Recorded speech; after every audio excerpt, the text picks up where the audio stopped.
வணக்கம். உயிர்மை செய்திகளுக்காக செய்தி வாசிப்பவர் வித்யா. ஊத்தங்கரை மத்திய ஒன்றியத்தில் அதிமுக பூத் கமிட்டி ஆலோசனை கூட்டம். கழக துணை பொதுச் செயலாளர் கே.பி. முனுசாமி கலந்து கொண்டு ஆலோசனைகள் வழங்கினார். கிருஷ்ணகிரி கிழக்கு மாவட்டம் ஊத்தங்கரை ஒன்றியம் வடபள்ளி, நொச்சிப்பட்டி, கீழ்குப்பம், மூங்கிலேரி, வெங்கடதாம்பட்டி, கெங்கபுரம்பட்டி, உப்பாரப்பட்டி உள்ளிட்ட ஊராட்சிகளில் அதிமுக பூத் கமிட்டி ஆலோசனை கூட்டம் மத்திய ஒன்றிய செயலாளர் சாமிநாதன் தலைமையில் நடைபெற்றது. கூட்டத்தில் அதிமுக துணை பொதுச் செயலாளர், வேப்பனப்பள்ளி சட்டமன்ற உறுப்பினருமான கே.பி. முனுசாமி அவர்கள் கலந்து கொண்டு வாக்குச்சாவடி முகவர்கள் சரிபார்த்தல் பணி நடைபெற்றது.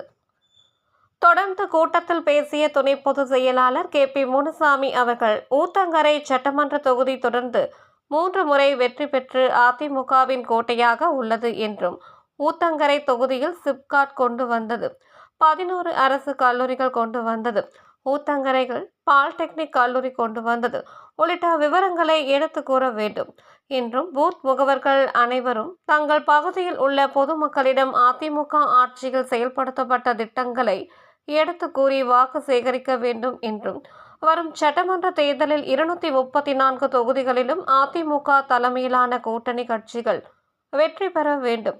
அதற்கு நீங்கள் கடுமையாக உழைக்க வேண்டும். மாவட்ட செயலாளர், ஒன்றிய செயலாளர் வாரத்திற்கு ஒரு முறை உங்களை வந்து சந்திப்பார். நான் ஒவ்வொரு மாதமும் உங்களை வந்து நேரில் சந்திப்பேன் என்று கூறினார். கூட்டத்தில் கிருஷ்ணகிரி கிழக்கு மாவட்ட செயலாளர், கிருஷ்ணகிரி சட்டமன்ற உறுப்பினருமான கே. அசோக்குமார், ஊத்தங்கரை சட்டமன்ற உறுப்பினர் டி.எம். தமிழ்ச்செல்வம், ஒன்றிய கழக செயலாளர் வேங்கன், வேடி, மருத்துவர் அணி மாவட்ட செயலாளர் இளையராஜா, மாவட்ட துணை செயலாளர் சாகுல் ஹமீது உள்ளிட்ட ஏராளமான கட்சி நிர்வாகிகள், கிளை கழக செயலாளர்கள் கலந்து கொண்டனர். தொடர்ந்து செய்தியாளர்களை சந்தித்த கழக துணை பொதுச் செயலாளர் கே.பி. முனுசாமி அவர்கள், விகடன் பத்திரிகையின் இணையதளங்கள் முடக்கப்பட்டுள்ளது குறித்து மத்திய அரசின் வெளியுறவுத்துறை அமைச்சர் கண்டனம் தெரிவித்திருக்க வேண்டும். பிரதமர் கண்டனம் தெரிவித்திருக்க வேண்டும். கார்ட்டூன் வெளியிட்டதற்காக இணையதளத்தை முடக்குகிறார்கள் என்றால் அவர்களது சர்வாதிகாரத்தை வெளிக்காட்டுகிறது என்றும் செய்தியாளர்கள் சந்திப்பில் கூறினார். கழகத்தினுடைய போற்றுதலுக்குரிய பொதுச் செயலாளர் எடப்பாடியார் அவர்கள் ஆணைக்கிணங்க தேர்தல் பணியை முடக்கிவிட்டிருக்கிறோம். அதன் ஒரு பகுதியாக இன்று ஊத்தங்கரை சட்டமன்ற தொகுதிக்குட்பட்ட திரு சாமிநாதன் ஒன்றிய செயலாளர் பகுதியில் 6 ஊராட்சியினுடைய நிர்வாகிகள் கூட்டத்தை கூட்டினார்கள். அதிலே கலந்து கொண்டு தேர்தல் பணியை பற்றி ஆய்வு நடத்தினார் என்பதை தெரிவித்துக் கொள்கிறேன். பிரதமர் மோடி குறித்து விகடனில் ஒரு ஜனநாயகத்தின் அடிப்படையில் ஒரு உயர் பதவியில் இருக்கின்றவர் ஒரு நிகழ்வு நடந்து அந்த நிகழ்விலே பாதிக்கப்பட்டிருக்கிறார்கள் தெரிந்தவுடன் சம்பந்தப்பட்ட நபர் அதற்கு பதிலளித்திருக்க வேண்டும். அமெரிக்க அரசாங்கம் அங்கே இருக்கின்ற இந்திய வாழ் மக்களை வெளியேற்றுகின்ற பொழுது கை கால்கள் கட்டப்பட்டு அனுப்பப்பட்டதாக செய்தி வந்ததை உடனடியாக இந்திய அரசு சொல்லியிருக்க வேண்டும். அதுவும் குறிப்பாக வெளியுறவுத்துறை அமைச்சராக இருக்கின்ற திரு ஜெய்சங்கர் அவர்கள் அதற்குரிய பதிலை சொல்லியிருக்க வேண்டும்.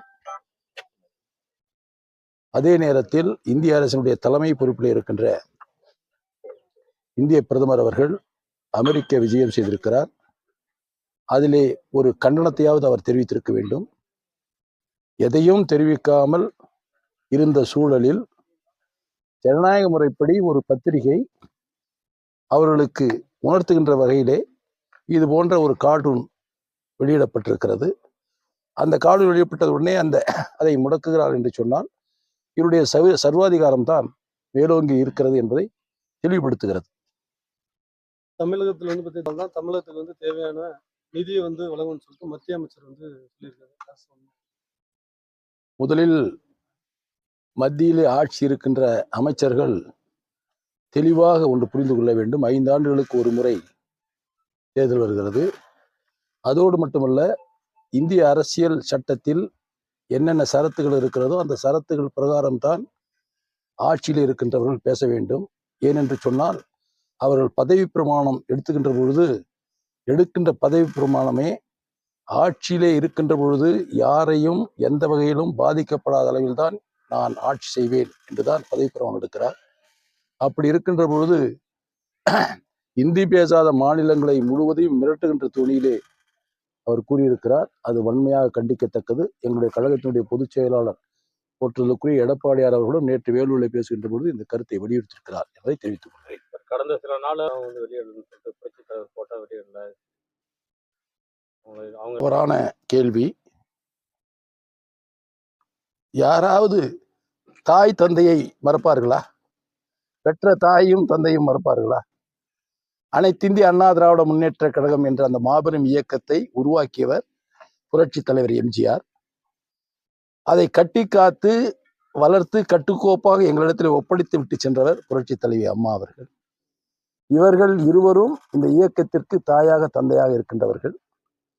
அப்படி இருக்கின்ற பொழுது ஒரு கட்சியினுடைய பொறுப்பில் பொறுப்பேற்றுக் கொண்டிருக்கின்ற தலைவர்கள் யாரும் அப்படி செய்ய மாட்டார்கள். விஷமத்தனமாக எங்களுடைய இயக்கத்தை எப்படியாவது வலுவிழக்க வேண்டும் என்பதற்காக இட்டுக்கட்டுகின்ற கதைகள் இவை அனைத்தும். இபிஎஸ் வந்து கட்சி கொள்கை வேற கூட்டணி வேறன்னு சொல்லிட்டு சொல்லியிருக்காரு. இப்ப அடுத்து பிஜேபி கூட கூட்டணி அமையறதுக்கு வாய்ப்பு இருக்கு. என்ன ஒரு விசித்திரமான கேள்வியை கேட்கிறீர்கள். யதார்த்தமான உண்மையை தான் எங்களுடைய கழகத்தின் பொதுச் செயலர் கேட்டிருக்கிறார். அனைத்திந்திய அண்ணா திராவிட முன்னேற்ற கழகத்தினுடைய கொள்கை வேறு, மற்ற கட்சியினுடைய கொள்கை வேறு. அனைத்திந்திய அண்ணா திராவிட முன்னேற்ற கழகத்தினுடைய கொள்கை மதசார்பற்ற கொள்கை, அனைத்து மதங்களும் ஒருமுகமாக பார்க்கின்ற கொள்கை. ஆனால் பாரதிய ஜனதா கட்சி அப்படி இல்லையே. அதனால தான் சொல்லியிருக்கிறார், கொள்கை வேறு, கூட்டணி வேறு. கூட்டணி என்பது காலத்தில் கடிகின்ற நேரத்தில் யார் யார் வருகிறார்களோ அவர்கள் எங்களுடைய கட்சியினுடைய தலைமையை ஏற்றுக்கொண்டு வருகின்றவர்களோடு நல்ல முறையிலே அணுகி நல்ல கூட்டணியை, ஒரு வலுவான கூட்டணியை போற்றுவதற்குரிய கழகத்தினுடைய பொதுச் செயலர் எடப்பாடியார் அவர்கள் ஏற்படுத்துவார்கள் என்பதை தெரிவித்துக் கொள்கிறேன். நன்றி.